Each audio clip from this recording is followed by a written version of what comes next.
আমার কাঁধে উঠায়া দাও, আমার কাঁধে উঠায়া দাও, আমার কাঁধে উঠায়া দাও। এই অবস্থার ভিতর দিয়ে শুধু তাই নয়, আল্লাহর নবী রাহমাতুল লিল আলামিন বলেন, হে সাহাবীরা, কেউ কবরে নামিস না, কেউ কবরে নামিস না, আমাকে দে, আমি তার কবরে নামবো, আমার কুলে দিয়ে, আমার কুলে দে। এই অবস্থার ভিতর দিয়ে আল্লাহর নবী তার কবরে শোয়া। নবী বলেন, তওবাকারী মানুষকে আল্লাহ এমনি ভালোবাসে। আল্লাহ রাব্বুল আলামিন তওবাকারী মানুষকে আল্লাহ বড় পছন্দ করে।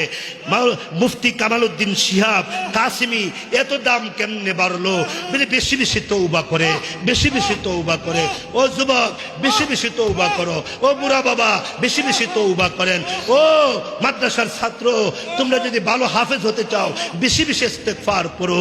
ও মুদাররিসিন, ইস্তেগফার করেন। ও শাইখুল হাদিস, ইস্তেগফার করেন। ও পিশাব, ইস্তেগফার করেন। ও মুরিদ, ইস্তেগফার করেন। ও সচিব, ইস্তেগফার করেন। ও উপদেষ্টা, ইস্তেগফার করেন। ইস্তেগফার সব নবীদের আমল, সব রাসূলদের আমল, সব পয়গম্বরদের আমল, সমস্ত সাহাবা। এই নাও লাঠি দিলাম, লাঠি দিয়ে আমার আঘাত করো, আমার বেত্রাঘাত করো। আমি বিশাল গুনাহ করে ফেলেছি, আমি বিশাল অন্যায় করে ফেলেছি, আমি তোমার স্ত্রীর শরীরে ওই যে হাতের মধ্যে হাত লাগিয়ে ফেলেছি, আমারে পিটাও, আমারে মারো, আল্লাহ যাতে আমারে মাফ করে দেয়। এই সাঈদ ইবনে আব্দুর রহমান, চল আল্লাহর নবীর কাছে তোরে নিয়ে যায়। আল্লাহর নবী তোর ব্যাপারে ফাইসালা করবে। নবী বড় রহমওয়ালা, বড় কর্মওয়ালা। এমনি ডাক দেয়া কয়, না নবীর কাছে নিও না, আমারে প্রথমে নিয়ে যাও হযরত উসমানের কাছে, দেখি উসমান কি বলে। উসমানের কাছে নিলেন, হযরত উসমান চোখ বড় করলেন। হযরত উমরের কাছে নিলেন, উমর চোখ বড় করলেন। আবু বকরের কাছে নিলেন, আবু বকর অত্যন্ত নরম মানুষ, আবু বকর হয়তোবা আমার ব্যাপারে একটা ডিসিশন দিতে পারে। আবু বকর রাদিয়াল্লাহু আনহু উনি ডাক দিয়া কয়, এত বড় আমানতের খেয়ানতকারী আমার দরজার সামনে দাঁড়াইতে পারে না। এমনি তখন ডাক দিয়া কয়, হে সাহাবা, আমার আর নেস না, আর সামনে নেস না, বলে না নবীর কাছে আয়। কত নবী কত বেঈমান কাফেরও মাফ করে দিছে, আয় নবীর কাছে। না নেস না, না নেস না, না আয় নবীর কাছে আয়। নবীর কাছে নিলেন। আল্লাহর নবীর যখন ঘটনা শোনাইলেন, আল্লাহর নবী ডান দিকে তাকাইলেন। ওই ওই সাঈদ ইবনে আব্দুর রহমান ডান দিকে গেলে আল্লাহ নবী বাম দিকে তাকাইলেন, বাম দিকে গেলে আল্লাহ নবী সামনে তাকায়, সামনে গেলে নবীজি পিছনের দিকে তাকায়। এমনি ডাক দেয়া কয়, হে সাহাবা, আমারে ধরিস না, ছেড়ে দে। পাহাড়ের ভিতরে গিয়া ইস্তেগফার করতে করতে, ইস্তেগফার করতে করতে আমার জীবন আমি কাটাইয়া দেব, আমি আর আসবো না। এই মুহূর্তে আমার বিরুদ্ধে আয়াত নাযিল হবে। নবী রাগ করেছে, নবী গুসসা করেছে, আবার চলে গেল পাহাড়ের ভিতরে। এমনি তখন জিব্রাইল এসে পড়ছে, এসে ডাক দিয়া কয়, এ আকাশের মালিক আপনি না আল্লাহ? বলে আল্লাহ। জমিনের মালিক আপনি না আল্লাহ? বলে আল্লাহ। এই পাহাড়ের মালিক আপনি না আল্লাহ? বলে আল্লাহ। আল্লাহ যদি হয়ে থাকে, আল্লাহ তাআলা কসম করে আল্লাহ জানায়া দিলেন, এই সাঈদ ইবনে আব্দুর রহমান আপনার কাছে আসছে, আপনি তাকে ফেরত দিয়েছেন, আল্লাহ ফেরত দিতে পারে না, আল্লাহ ফেরত দিতে পারে না, আল্লাহ ফেরত দিতে পারে না। আল্লাহর দরবারে তার ইস্তেগফার কবুল হয়ে গেছে, তার চোখের পানি আল্লাহর দরবারে কবুল হয়ে গেছে। আল্লাহ বলেছে তারে আল্লাহ মাফ করে দিছে, আপনি তারে সান্ত্বনা দেন, তারে আপনার কাছে আনেন। সুবহানাল্লাহ বলবেন না? এমনি তখন ডাক দেয়া কয়, সাহাবা, তাড়াতাড়ি তোর ভাইটারে নিয়ে আস, তোর ভাইয়ের ইস্তেগফার আরশে আজিমে পৌঁছে গেছে, আরশ খুশি হয়ে গেছে। সাহাবা বলেন, আমি আবার গেছি তারে আনার জন্য। এমনি ডাক দেয়া কয়, না আমি যাব না, আমি আমার মতো গুনাহগার আর কেউ হতে পারে না, আমি বিশাল গুনাহ করে ফেলাইছি। হযরত সাঈদ ইবনে আব্দুর রহমানকে আল্লাহর নবীর দরবারে আনতে কষ্ট হয়েছে।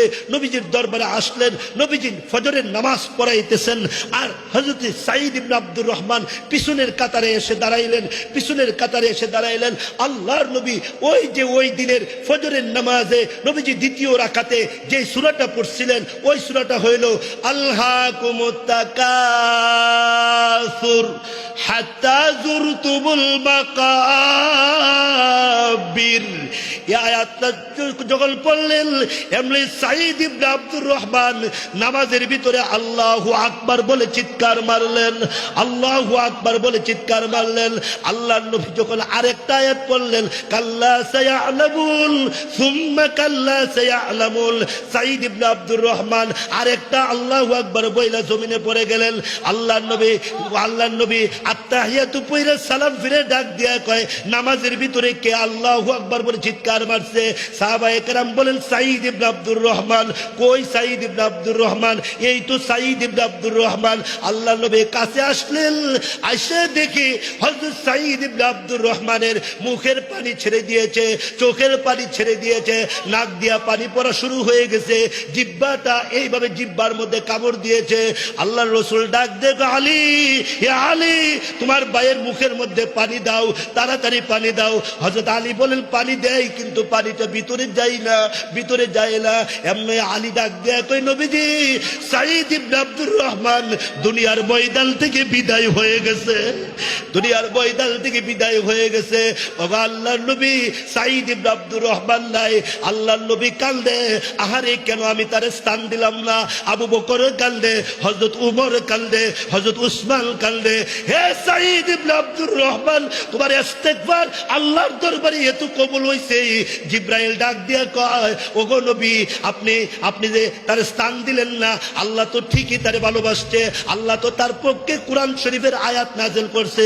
ও জিবরাইল, কোন আয়াত? এমনি জিবরাইল বলেন ওয়াল্লাযীনা ইযা ফাআলু ফাহিশাতান আও যালাবু আনফুসাহুম যাকারুল্লাহ ফাস্তাগফিরু লিযুনুবিহিম ওয়া মান ইয়াগফিরুয যুনুবা ইল্লাল্লাহ।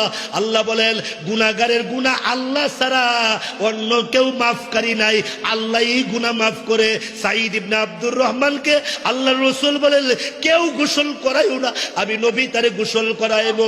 কেউ কাফন পরাইও না, আমি তারে কাফন পরাইবো। কেউ তারে কাঁধে উঠাইও না, আমার কাঁধে উঠাইয়া দাও। আল্লাহু আকবার, আমার কাঁধে উঠাইয়া দাও, আমার কাঁধে উঠাইয়া দাও, আমার কাঁধে উঠাইয়া দাও। এই অবস্থার ভিতর দিয়ে শুধু তাই নয়, আল্লাহর নবী রাহমাতুল লিল আলামিন বলেন, হে সাহাবীরা, কেউ কবরে নামিস না, কেউ কবরে নামিস না, আমাকে দে, আমি তার কবরে নামবো, আমার খুলে দিয়ে, আমার খুলে দে। এই অবস্থার ভিতর দিয়ে আল্লাহর নবী তারে কবরে শোয়া। নবী বলেন তওবাকারী মানুষকে আল্লাহ এমনি ভালোবাসে। আল্লাহ রাব্বুল আলামিন তওবাকারী মানুষকে আল্লাহ বড় পছন্দ করে। মুফতি কামালউদ্দিন শিহাব কাসেমী এত দাম কেমনে বাড়লো? বেশি বেশি তওবা করে, বেশি বেশি তওবা করে। ও যুবক, বেশি বেশি তওবা করো। ও বুড়া বাবা, বেশি বেশি তওবা করেন। ও মাদ্রাসার ছাত্র, তোমরা যদি ভালো হাফেজ হতে চাও, বেশি বেশি ইস্তেগফার করো। ও মুদাররিসিন, ইস্তেগফার করেন। ও শাইখুল হাদিস, ইস্তেগফার করেন। ও পীর সাহেব, ইস্তেগফার করেন। ও মুরিদ, ইস্তেগফার করেন। ও সচিব, ইস্তেগফার করেন। ও উপদেষ্টা, ইস্তেগফার করেন। ইস্তেগফার সব নবীদের আমল, সব রাসূলদের আমল, সব পয়গম্বরদের আমল, সমস্ত সাহাবীদের আমল। আল্লাহ তাআলা আজকের এই কথাগুলা প্রথমত আমাকে, দ্বিতীয়ত আপনাদেরকে, তৃতীয়ত সারা বিশ্বের সমস্ত মুসলমান নরনারীকে, চতুর্থত কিয়ামত পর্যন্ত আনেওয়ালা সকল উম্মতে মুহাম্মাদিয়াকে আজকের এই কথাগুলোর উপরে আমল করার তৌফিক দান করে। সবাই বলেন আমিন, সবাই বলেন আমিন। বলেন ইয়া আল্লাহ, ইয়া আল্লাহ। যতদিন বেঁচে থাকি ইস্তেগফার পড়ব, আস্তাগফিরুল্লাহ পড়ব। ইয়া আল্লাহ, গুনাহ হয়ে গেলে ইস্তেগফার করব, গুনাহ না হইলেও ইস্তেগফার করব, নামাজ পড়লেও ইস্তেগফার করব, রোজা রাখলেও ইস্তেগফার করব। আল্লাহ এই কথাগুলো সবাইরে বুঝার তৌফিক দে, বলেন আমিন।